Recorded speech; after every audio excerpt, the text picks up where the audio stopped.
Please welcome our panel, led by Leigh Christie.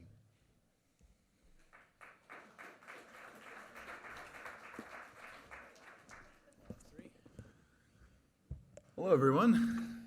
I'm Leigh Christie.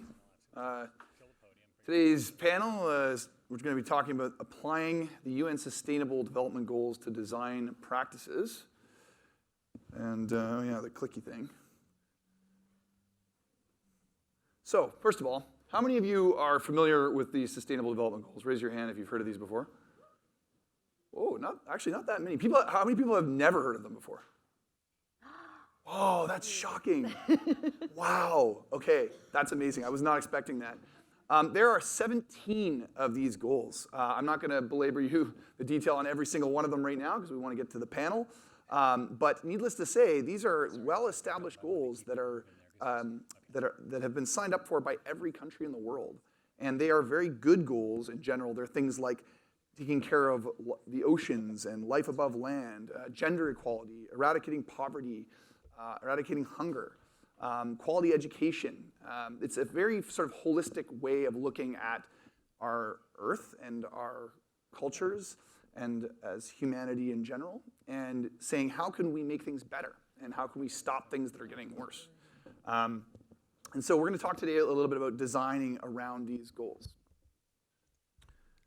Just to give you some examples of the kinds of things that I work on myself personally, I founded this company called MistyWest Engineering, and it's written directly into our vision statement is to accelerate the progress towards the Sustainable Development Goals.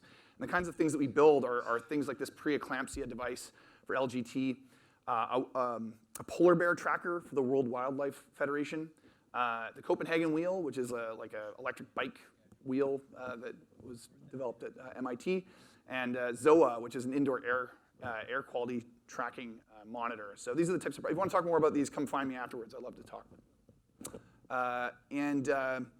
So without further ado, let's introduce you to the panelists. So starting with, on my left here, is Brian Ho from Sidewalk Labs. He's the design lead for generative urban design at Sidewalk Labs, and an interdisciplinary designer with a background in architecture. And he's focused on making both the built environment and urban technologies better for people. And to his left is Sandra. Sandra, I'm sorry if I'm butchering your last name. Is it Moerch? Close. It's like Merck, like the Merck. Pharmaceutical, medicine, life science company. All right, Sandra Moerch. Very close. Yeah. From SAP Next Gen, and she's also a board member for the UN Women Ambassadors. She's the Chief Content Director at SAP Next Gen, and it's a purpose-driven innovation community based on SAP's commitment to the UN Global Goals, and it's a department which she was also a founding member. And then to her left is Meagan Durlak from IDEO.org, who's a design director, and she's trained as a communications designer, and she veered from the traditional path to explore her creative sensibilities in a range of unique settings, including an innovation center, a museum, and the Canadian government. All right, so without further ado, let's get started. I don't know if we can just maybe leave that slide up actually while we talk. And I'm going to come join you. But before we get started, we were going to do some kind of like weird meditation thing, but our thunder totally got stolen earlier. So instead, we're just going to, everyone just stand up, and we're going to take a big stretch and a deep breath. 1, 2, 3.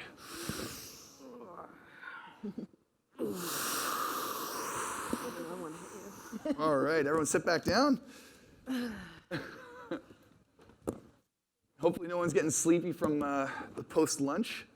But let's get started. So we're going to start out by talking just a little bit about the SDGs. And the way we're going to do that is by asking the panel here what their favorite sustainable development goal is. What's the one they care about the most? Starting with you, Brian. Can I take the easy answer? Is that fair? Sure. So for me, it's sustainable cities and communities. I think that's one given my background. But I think that cities are a really good functional unit for change. It's a size where we still have some faith in the levers of democracy and government, and also where we can still make outsized impact. So for me, number 11. Great answer. Awesome.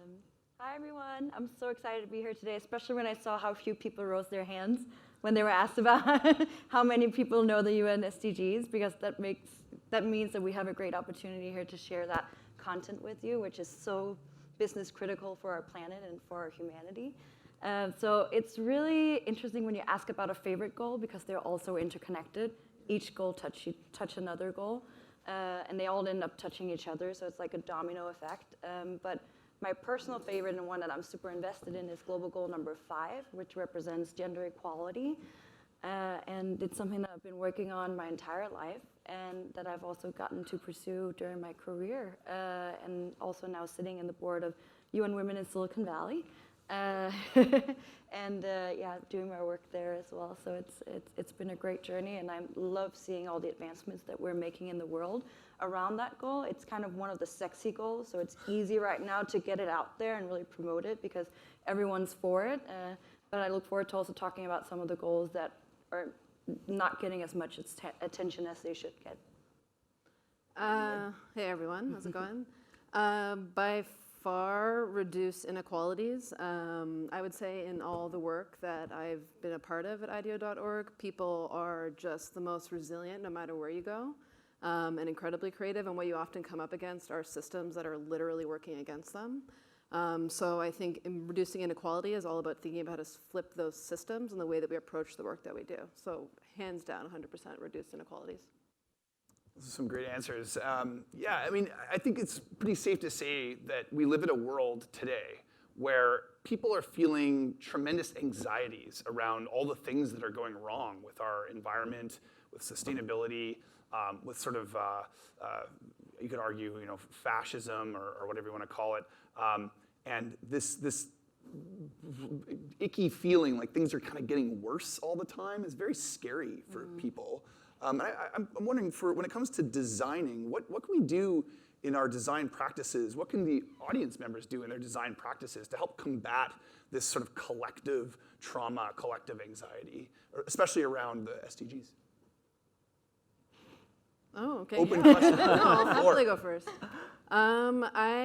So one of the best definitions of design I've ever heard is moving something from existing to preferred. And I'm willing to bet there's no one in this room who's willing to raise their hand and say that we live in a preferred world. So I think that the way that I look at it and the way that I sort of adapt and feel a little bit less fear is think about what it means to just be doing in between those two moments and those 2 points.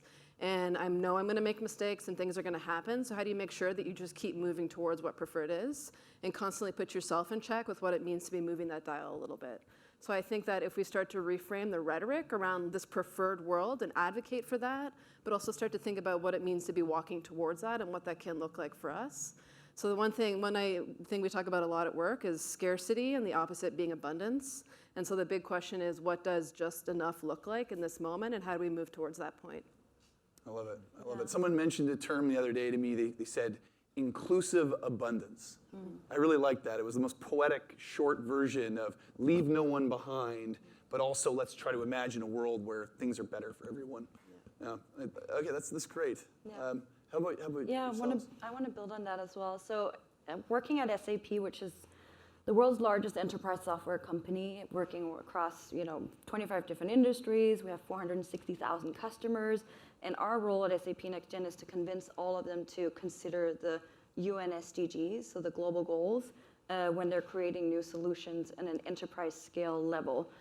So we come in from design from a technology and a software perspective. So every time a new customer comes in or an existing customer comes in and says, we need to set up a new procurement system or a new supply chain system, can you help us design that? The first thing we talk to them about is the UN Global Goals, and we make them aware, we educate them on that, so we can early on in the design process, before we even get to design thinking and framing and defining their problem, we actually educate them on the global goals first, so they have this in mind when we're going into the solution space, so we can actually make sure that they're considering the global goals throughout that process, and that ensures that we can build up sustainable supply chains and procurement systems that ensure where you're getting your product from has been built and designed in a way that's aligned up against the UN Global Goals.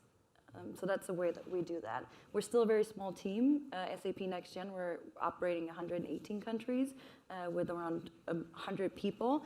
But we're growing and growing and growing because SAP really sees the importance of bringing this to market and making sure that all of our customers are building their solutions based on the global goals as well, and that we can be a platform for that at scale. Yeah, so supply chain is absolutely crucially important. As our cities, I'm wondering, so when it comes to sort of cities, are there things that we can do in design, our architects and urban planners to reduce this sort of collective anxiety or fear that things are getting worse?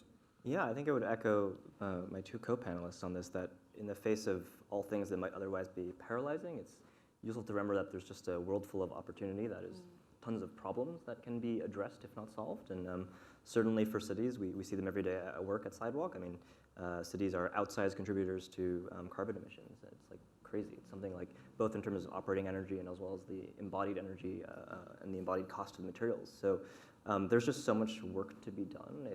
If we can think about it as incremental improvement to a more preferred world or just education of a client as they onboard, I think all of these things are ways out of fear.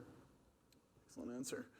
So one of my own sort of personal frustrations with the SDGs is often when talking about them, I can't tell you how many times this has happened to me, where someone will say, no, that's not the real problem. This is the real problem over here, as if one set of SDGs are sort of more important than others, or hogging all the resources. A common phrase that people say is things like, you think climate change is the biggest problem? No, water is the biggest problem, right? Or species loss is the biggest problem. And there seems to be these battles, but people sort of almost competing within the SDGs for resources, as if one goal gains a bunch of resources, that means they're going to lose resources. You know what I mean? But then you have things like war, right, where trillions of dollars are spent every year, right, on military budgets, or something as trivial as, like, no offense to people who really like cosmetics, but like the cosmetic industry, for example. It's just billions and billions and billions of dollars. My question to you is how do we, A, what do you think of this problem, where you sort of see the cannibalization of resources within the SDGs, A, and B, what can be done on a sort of a design thinking level to sort of prevent this? Do you want to go first? In the middle? Yeah. I can. Yeah, My brain is thinking. I'm like, that's such a good question, and I have like a million different answers, and it's such a tough one because there's so many different industries and sectors, and they'll always prefer one goal over the other. So if we're looking at companies like Coca-Cola or companies that produce a lot of retail, they'll always say supply chain and responsible production and consumption and innovation and infrastructure, which represents 2 of the goals, number 9 and 12. Those will be the most important to those sectors. And then you have, Equinox. For them, it'll be health and wellness, which is goal number 3. So, and I feel like there's enough goals for everyone, and we just all have to realize that they all are interconnected, and there's no goal that takes priority over another. Of course, if you're working in a certain industry, that industry will have a certain focus, and therefore one goal will align more up against that industry.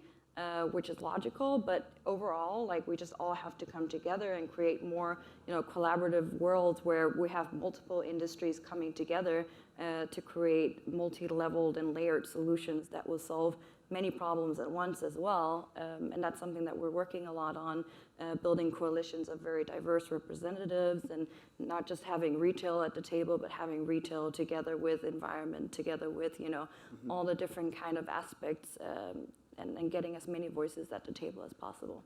Partnership for the goals, right? Isn't Yes. that number 17? Number 17, yeah. Partnership for the goals. Yeah, that's what I was going to say. Is I think they're so intersectional, right? There's no siloing that's really feasible or possible. And even at work, we have mobility experts who have to sit next to sustainability experts, who have to sit next to architects. And I think what we realized through doing that is there's much more value in talking to one another and learning those problems, rather than sort of thinking that yours is the most important, which is both selfish and nonsensical. Yeah. I don't know.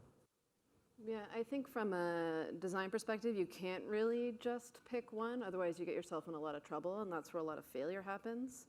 I think it's also in how we frame it. So we were doing work for a nonprofit partner who was trying to pivot their model from donations to loans. And this was around water and sanitation, realizing that donations are actually really funded by our sense of pity for other people, and it's not sustaining, and money goes towards an actual organization and doesn't go directly to the people.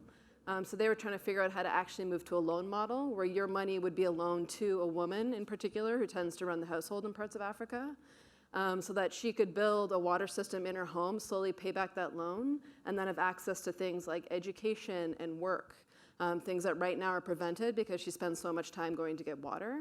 So in that situation, it is about switching something from like one financial model to another.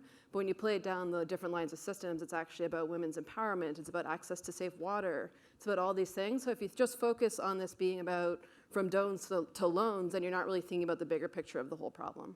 Now that flows really nicely into my next question. I'm really fascinated by this idea of like what the biggest levers are that we can pull, again, from a design perspective. It would seem to me that one of those has got to be the education and empowerment of women, especially in developing nations. A, do you agree with that statement? Why or why not? And B, what can be done again on the design level to sort of further that along? Oh, we're probably going to have so much. Yeah. I love that question. We can dig deep into this. Yeah, I mean, so there are so many products and programs for women. It's actually quite incredible, and we can always be advancing contraception methods and the programs that are happening. The hardest to reach population and demographics often exist in places where societal norms prevent women from gaining access to decision making. So we can keep creating all these things, but we have to figure out how to turn some of those challenges into opportunities for design and what that looks like for women who are in these contexts so that they can start to show up to the table and switch those things. So I think yes, and it requires us reframing the way that we think about that problem. Mm-hmm. No, I love that.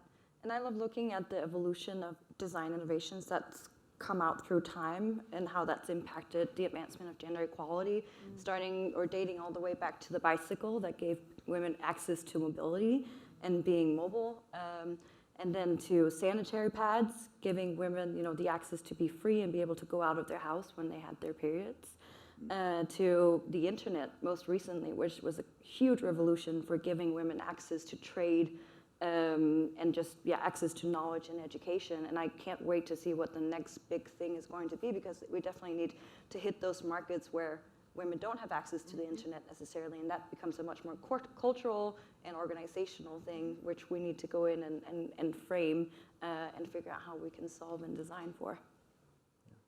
I've heard that, I think I saw this on a Bill Gates documentary. They were talking about latrines and how it was like the building of sanitation and basically toilets was a huge deal apparently for women in developing countries, because they don't have to walk as far away, and it's not as dangerous. It's a great one. And Bill Gates is doing such a great job with the whole toilet board that he has set up, and making sure that the toilets, everything with it is recyclable and compostable, and the whole thing is just an innovation in itself. It's not a regular toilet.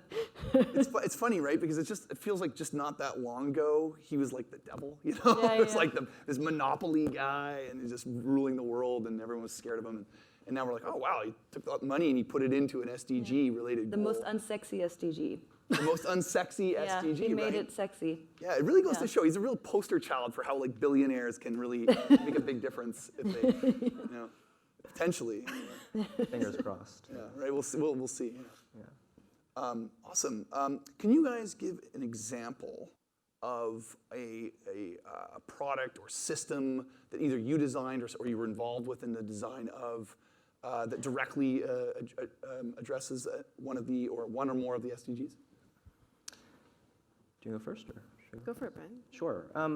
I think I'll just take the opportunity to talk a little bit about Sidewalk and our work there. So we're intending to help master plan and potentially develop a neighborhood in Toronto. And I think the thinking here is that through doing this in a real place, through collaboration with real residents and real communities, we can make real first changes in many of the fundamental systems that go into urban form. So this ranges from the construction method of the buildings to the ways in which the community is organized and can be active in the design and ongoing use of the space, to even sort of what I work on, which is the tools themselves that construct that space. And so this is all very, very in its early infancy, but we're quite excited to be trying to do something which doesn't really have a space or resources to do it to happen elsewhere, which is to intentionally design a neighborhood in this way.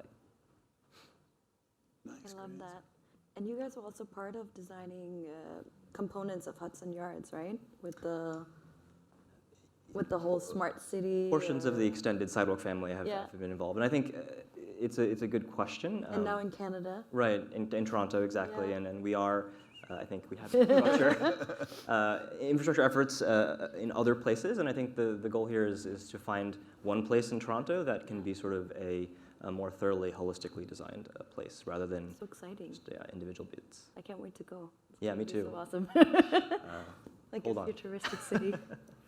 Exactly.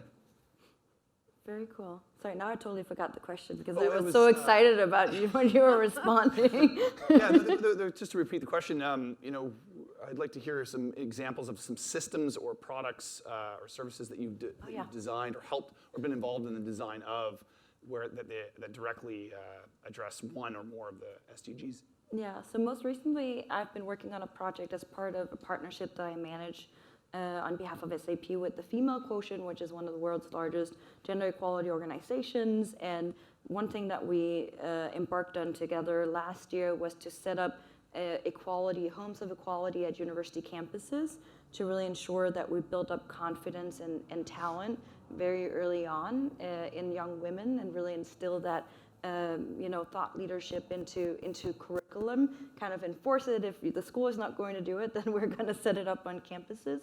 And so far, we've set up 50 of these spaces around the world. India is actually a leading country. We have 12 homes of equality at university campuses there. But we wanted to kind of figure out how can we do more and also reach more, because not everyone have access to education. Not everyone have access to an institution or a school or a physical space. So at South by Southwest this year, we launched the FQ app, which is the Female Quotient app, which is a virtual skill school that gives access to that whole community of empowerment. And it's also in partnership with Girl Up, which is part of the UN Foundation, an incredible organization dedicated to girls' empowerment. And so the FQ app is my most recent work in the field and solving UN Global Goal number 5, gender equality. Lots more to come, but that's one of our babies right now that we're working on really scaling. Very cool. Very cool. How about you, Meg? Yeah, I mean, I guess I'll share a story, and it's less from a specific project or service that we designed and more of a moment on a project as a team. We were building a low-income, working with a partner who's trying to build a low-income health center in South Dallas. I don't know if any of you are from Dallas. South Dallas is exceptionally segregated. There's literally a highway that blocks the Black community from access to the resources in the north. So we were doing work in South Dallas and sort of quickly acknowledged, I mean, look at me, I'm not representative of the community, and my 2 colleagues weren't either. So what we did to really think about the inequity of us sharing these stories was we designed a participatory co-design exhibit in a community center in South Dallas so that we could literally hide behind the walls and then have the community come in and fill in all of this content. And then we had the nonprofit partner come in and see what people had put forth. So just a really small moment of thinking through in our process how we can actually remove ourselves a little bit more. I think it's something that we're really trying to experiment with and get better at. We don't always hit the mark, but it's something that we're really trying to push on to think about that reduced inequity piece. That's a good one. I love that. All right. So, do any of you have any examples of really bad design for the SDGs? Anything you want to rant about with respect to something that you saw recently where they thought they were showing off the best newfangled thing and it just completely flies in the face of the SDGs? So I think like one of the things about the SDGs is that you can do really well in one goal, but you can negatively impact another one. Right. And I actually see that a lot in gender equality because it's really easy to do something for gender equality, like create products that are made by women and like really, promote, the fact that their products promoted by women, but then the product themselves are not sustainable at all. They're not sustainably sourced or curated or anything. And it's like, Are Thinks panties sustainable? Huh? Are Thinks panties sustainable? Oh, I have no idea. You know the ones I'm talking about? No. They seem pretty amazing. I don't know about that, but we have a tendency to just then only really celebrate that they're solving that one goal, which is really great, but then they're negatively impacting other goals because they haven't thought through, end to end, that they're being supportive of the goals across, the line of their business. So that's one thing I see a lot, like specifically in gender equality, because it's always easy to say we support this business because it's women driven and women owned and all these things, but then there are like a lot of the other things that might fall short in terms of the goals, and this happens of course in male owned businesses too, but it's like hard to say that you're supporting the global goals and only focusing on global goal number 5. Like we just have to focus on, we need to be holistic in our approach to the global goals, I think. You're here. How about you, Brian? You got any examples of really bad urban or city design that's... I don't want to set up a straw man here, but I'm thinking about our conversation last night around mobility as a service and scooters. Oh, sort of right. This preference for dockless mobility solutions. And I think the verdict is still out, and I don't want to get myself into too much hot water, but it does seem to me that if you're out to reinvent the way we get around, you have to account for more persons than those who can, stand on a scooter comfortably for 30 minutes and jet to their next job or coffee shop. I think there is something to be said for rethinking what an actual inclusive and accessible mobility solution would look like, and it might actually just look like better buses. But Right. just a thought. It's a great example. Yeah. It's funny, I can't think of anything off the top of my head because Yeah. yeah. You've been focused on the positive stuff. Optimism. Yeah, no, I like it. Yeah, I dig it. I dig it. All right, cool. Well, we've only got a few minutes left, so I think one more quick question, and then we're going to ask for your one big takeaway. So this last question is a bit of a doozy. It sort of feels like a lot of the technologies that are coming out right now that could be used to solve or enable many of the Sustainable Development Goals are in many cases very scary technologies, right? They're things that could sort of go terribly wrong if we don't get it right. Artificial intelligence probably being at the top of that list. I would say GMOs are probably up there as well. Some people are just outright against them entirely. They don't even want to go down that path at all just because it's... So I guess the question is with some of these sort of almost godlike technologies, are you in favor of experimenting with them and trying them to help solve the SDGs, or do you think that we need to, or do you think we're just sort of too arrogant and that we need to take a step back from some of these sledgehammers and go with something a little bit more, use softer tools? Where do you fit on the spectrum there? And yeah, how should we proceed with these advanced technologies? I mean, haven't we spent enough time pretending like we're God? I mean, Yeah. isn't that, I see no reason why. So for me, no, I'd say absolutely not. Let's walk away from that and think more holistically about the systems that are in place and how we can impact what's already happening. And if technology happens to be part of what could change the course and correct some of what has happened, then I'm all for it. But just experimenting with GMOs and things, I'd say no, why add to what is already a pretty profound problem, in my opinion. Yeah, it's a really hard question because I am such a science fiction fanatic, so I'm like, the more technology, the better. I'm such a nerd. Everything is like motion censored in my house and all these things. But that doesn't change the fact that all the people that are most negatively impacted by the global goals are people that we can't even reach them with technologies because they're in such rural areas of the world, so that technology won't do anything good for them. So in terms of solving, the global goals, I think climate change, yes, technology will have to be our driver. Sure. Solar and batteries. Yeah, but other goals, we just need to be much more basic and get much more back to basics in order to fix and solve challenges, and we need to get out to the communities, and we need to figure out ways of scaling, the field work in these rural I'm just communities. going to challenge you a little bit here, and you as well. I mean, the pill, right? That was a major technological breakthrough, right? As were sanitary. Sanitary pads. Yeah, and right. I mean, that was kind of like playing God a little bit, wasn't it?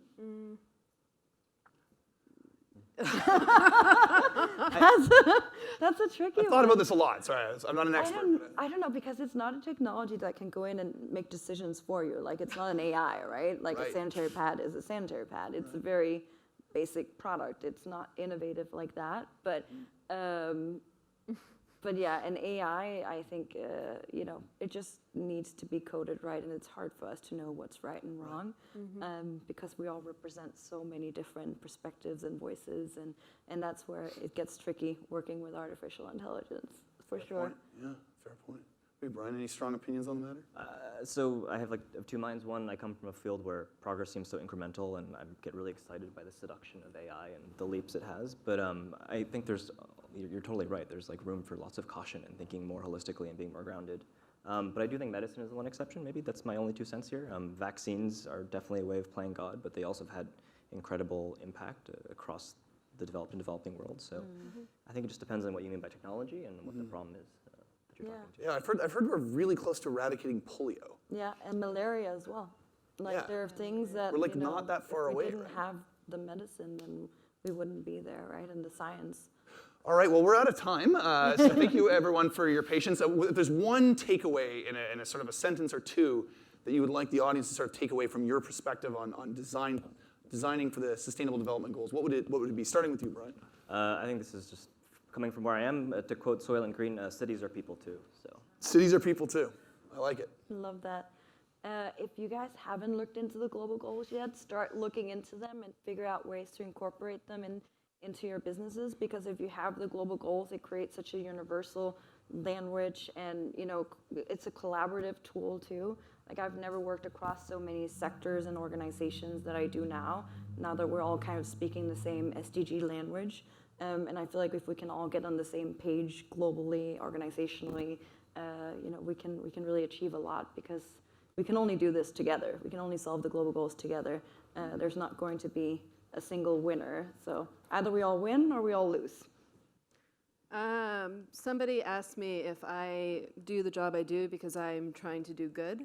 And some people look at me with these eyes of you're doing such a good job, in this sort of framing of the savior, which is very problematic in itself. I go to work every day and I think about how we could always absolutely be doing better. And I think every night before I go to bed existentially about how that can happen and what that means. And I think Suzanne said earlier, you learn by trying, and I think it's a matter of just picking one of those goals and trying and playing with it and seeing what happens. For me, doing better means being more invisible in the work I do and eventually designing myself out of this job.